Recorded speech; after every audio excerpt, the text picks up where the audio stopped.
Hello అండి, అందరికీ నమస్తే. Welcome back to Momo home. ఈ రోజు వీడియోలో తక్కువ టైంలో హెల్దీగా బలంగా ఉండే మంచి ఫుడ్ ఏదైనా చేసుకోవాలి అంటే అది కొబ్బరన్నం అనే చెప్పుకోవాలి. కొబ్బరిలో ప్రోటీన్స్ అండ్ హెల్దీ ఫ్యాట్స్ ఎక్కువ ఉంటాయి కాబట్టి డైరెక్ట్గా కొబ్బరి తినలేని చిన్నపిల్లలకి ఇలా నేను చేసే ప్రాసెస్లో కొబ్బరన్నాన్ని చేసి పెడితే చాలా బాగా తింటారు. అదే కాకుండా తక్కువ ఖర్చుతో తక్కువ టైంలో చేసుకునే హెల్దీ లంచ్ బాక్స్ రెసిపీ అన్నమాట. సో ఈ కొబ్బరన్నం చేసుకోవడానికి ఒక కొబ్బరికాయని తీసుకొని 1.5 కప్ ఇలా ముక్కలుగా కట్ చేసి మిక్సీ జార్లో వేసుకొని కొంచెం వాటర్ని వేసి మెత్తగా గ్రైండ్ చేసుకోవాలి.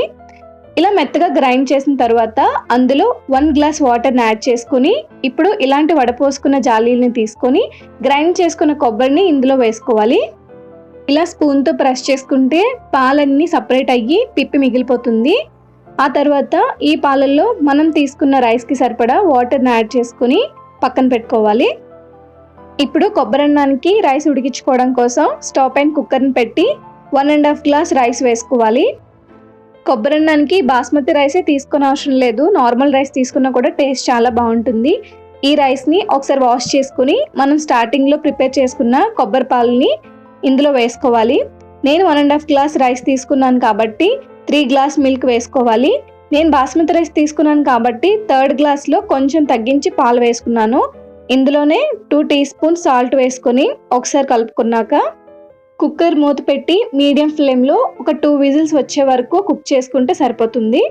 ఇలా ఉడికిన అన్నాన్ని కుక్కర్ మూత తీసి పొడి పొడిగా చేసుకొని పక్కన పెట్టుకోవాలి. ఇప్పుడు కొబ్బరన్నంలో పోపు వేసుకోవాలి కదా, దానికోసం ఒక కడాయిలో 2 teaspoons oil, 2 teaspoons నెయ్యి వేసుకొని అందులోనే స్పైసెస్ని యాడ్ చేసుకోవాలి.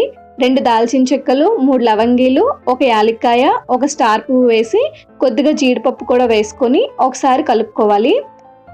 ఇవి వేగాక 1/2 టీ స్పూన్ జీలకర్ర, 1 మీడియం సైజ్ ఉల్లిపాయ తరుగు, 3 పచ్చిమిర్చి వేసి వేయించుకోవాలి. ఆనియన్స్ లైట్గా వేగాక 1/2 టీ స్పూన్ అల్లం వెల్లుల్లి పేస్ట్ వేసి మొత్తం కలుపుకొని వేపుకోవాలి. ఇప్పుడు తరిగి రెడీగా పెట్టుకున్న కొబ్బరి తురుమును వేసుకొని గోల్డెన్ కలర్ వచ్చేంత వరకు ఒక 1 మినిట్ ఫ్రై చేసుకోవాలి. ఇప్పుడు బాయిల్ చేసుకున్న కొబ్బరి రైస్ని ఇందులో వేసుకొని ఒకసారి మొత్తం బాగా కలుపుకోవాలి. రైస్ మొత్తం పోపుతో బాగా కలిసేలాగా మిక్స్ చేసుకున్నాక ఇప్పుడు కట్ చేసుకున్న కొత్తిమీరని కొద్దిగా వేసుకొని మొత్తం మరొకసారి కలుపుకోవాలి.